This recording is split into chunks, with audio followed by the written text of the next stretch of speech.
أعوذ بالله من الشيطان الرجيم बिस्मिल्लाहिर्रहमानिर्रहीम अस्सलामुअलैकुम वरहमतुल्लाहि वबरकातुहू।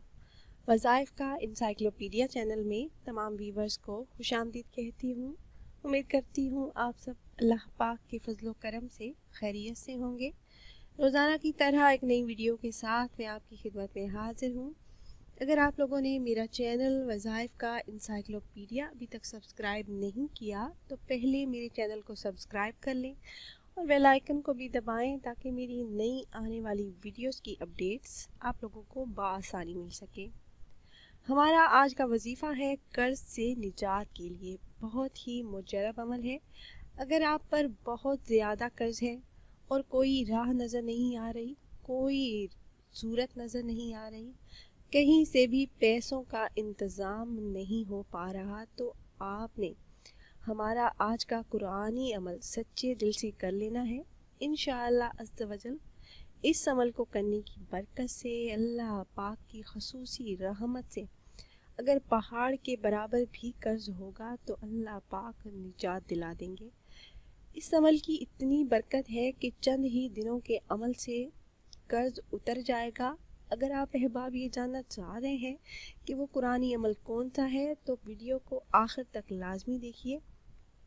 ऐसे बहन भाई जिन्होंने किसी मुश्किल, किसी मजबूरी के वक्त अपने किसी दोस्त, किसी भाई से कर्ज लिया था और एक मुकर्ररा वक्त पर कि फ़लाँ दिन आपको ये वापस लौटा दूंगा, एक वक्त मुकर्रर किया था, लेकिन वक्त आने पर वो पैसों का इंतज़ाम नहीं कर पाए। उनकी माहाना आमदनी तो इतनी ही है कि घर का खर्च चल रहा है। अब वो घर चलाएं या अपने उस भाई के वो पैसे लौटाएं जो उन्होंने उधार लिए थे। रिस्क में तंगी, माश में तंगी आज के दौर का सबसे बड़ा मसला है। तो मेरे ऐसे बहन भाई जो रिस्क की तंगी से परेशान हैं, गुर्बत की ज़िंदगी से तंग हैं, उनकी माहाना आमदनी बहुत कम है और अखराजात ज़्यादा हैं, कर्ज के बोझ तले दबे हुए हैं, पैसों का, रकम का बंदोबस्त कहीं से भी नहीं हो पा रहा, तो आज मैं ऐसा अमल लेकर हाजिर हुई हूँ। इस अमल की बरकत से अल्लाह पाक खुसूसी मदद फरमाएंगे और जितना भी पैसा कर्ज लिया है वो लौटाने में अल्लाह पाक मदद फरमाएंगे। एक अहादीस मुबारका है जिसका मफहूम कुछ यूँ है कि जब कोई इंसान अपनी किसी मजबूरी की, किसी मुश्किल के वक्त अपने किसी भाई से उधार लेता है और उसकी नीयत यही होती है कि जैसे ही उसके पास रकम का इंतज़ाम होगा वो उधार ली हुई रकम वापस लौटाएगा, तो उसके बारे में ये है कि अल्लाह पाक उसकी गैब से मदद फरमाते हैं और जब तक उसका कर्ज अदा ना हो जाए अल्लाह पाक उसकी मदद फरमाते रहते हैं। और वो इंसान जो अपनी किसी मजबूरी के वक्त अपने किसी बहन भाई से कर्ज ले और फिर मुकर्ररा वक्त आने पर वापस ना करे, उसकी नीयत बदल जाए कि मैंने तो पैसे देने ही नहीं, तो ऐसी इंसान से अल्लाह पाक नाराज़ हो जाते हैं, उसका रिज़्क ज़ाया कर देते हैं, पैसे कहाँ खर्च हो जाते हैं उस इंसान को पता ही नहीं चलता। जब हम किसी मुश्किल, किसी मजबूरी के वक्त किसी से उधार लेते हैं तो मुकर्ररा वक्त आने पर वापस भी लौटाना चाहिए और जल्द से जल्द वापस लौटाने की कोशिश करनी चाहिए, क्योंकि कर्ज तो किसी सूरत माफ़ नहीं है। जब इंसान मरता है तो इस दुनिया से जब जाता है तो दोनों हाथ खाली होते हैं, कैसे वहाँ कर्ज अदा करेगा। शहीद जो अल्लाह की राह में अपनी जान देता है, कर्ज तो शहीद को भी माफ़ नहीं है। हाँ, अगर वो इंसान माफ़ कर दे जिससे आपने कर्ज लिया है तो वो अलग बात है।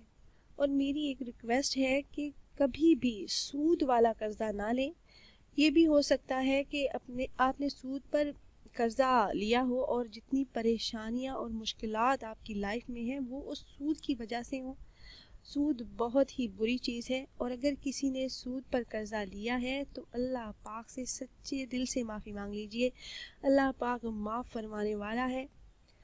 और हमारा आज का कुरानी अमल कौन सा है वो मैं आपको बता देती हूँ।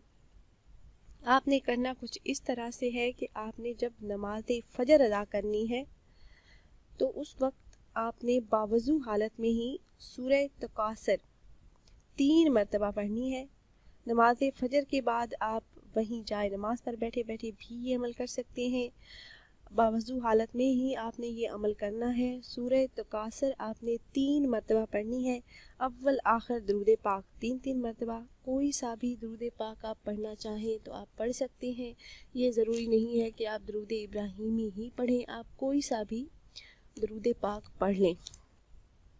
उसके बाद आप अपने मकसद में हुसूल के लिए दुआ करें। इंशाअल्लाह अज़्ज़ा वजल चंद ही दिनों के अमल से आप ख़ुद देखेंगे कि अल्लाह पाक गैब से मदद फरमाएंगे और पैसों का इंतज़ाम हो जाएगा। जो आपने रकम उधार ली थी उसका इंतज़ाम अल्लाह पाक कर देंगे और आप वो उधार लिए हुए पैसे वापस लौटा सकेंगे। इस अमल के साथ आपने नमाज की पाबंदी लाजमी करनी है और उसके साथ साथ जब आप अमल करें तो अपने इस मकसद के लिए ख़ुसूसी दुआ भी करें। दुआ एक अजीमुल शान इबादत है जिसकी अज़मत व फ़जीलत पर बेकसरत आयत करीमा और अहादीस तैयबा वारद हैं। दुआ की निहायत अज़मत में एक हिकमत ये है कि दुआ अल्लाह पाक से हमारी मोहब्बत के इजहार, उसकी शान अलवियत के हुजूर हमारी अब्दियत की अलामत, उसके इल्म व कुदरत व अता पर हमारे तवक्ल और एतमाद का मज़हर है और उसकी ज़ात पाक पर हमारे ईमान का इकरार और सबूत है। और सच्चे दिल से जो दुआएं निकलती हैं वो रद्द नहीं होती। अल्लाह पाक वो दुआएं कबूल फरमा लेते हैं। और अगर आप अहबाब ये अमल करना चाह रहे हैं तो हमारी इस वीडियो के नीचे कमेंट बॉक्स में अपना नाम ज़रूर लिखकर भेज दीजिए ताकि हमें पता हो कि आपने फ़लाँ दिन से अमल शुरू किया है और अमल में कामयाबी के लिए हम आपके लिए ख़ुसूसी दुआ कर सकें। उम्मीद करते हैं वीवर्स हमारी ये वीडियो आपको पसंद आई होगी। अगर हमारी ये वीडियो आपको पसंद आई हो तो इसे ज़रूर लाइक करें और सवाब की नीयत से शेयर करें ताकि आपकी फ्रेंड लिस्ट में मौजूद दूसरे मुसलमान भी इससे फ़ायदा उठा सकें। फिर हाजिर होंगे एक नई वीडियो के साथ। इजाज़त दीजिए। अल्लाह हाफिज़।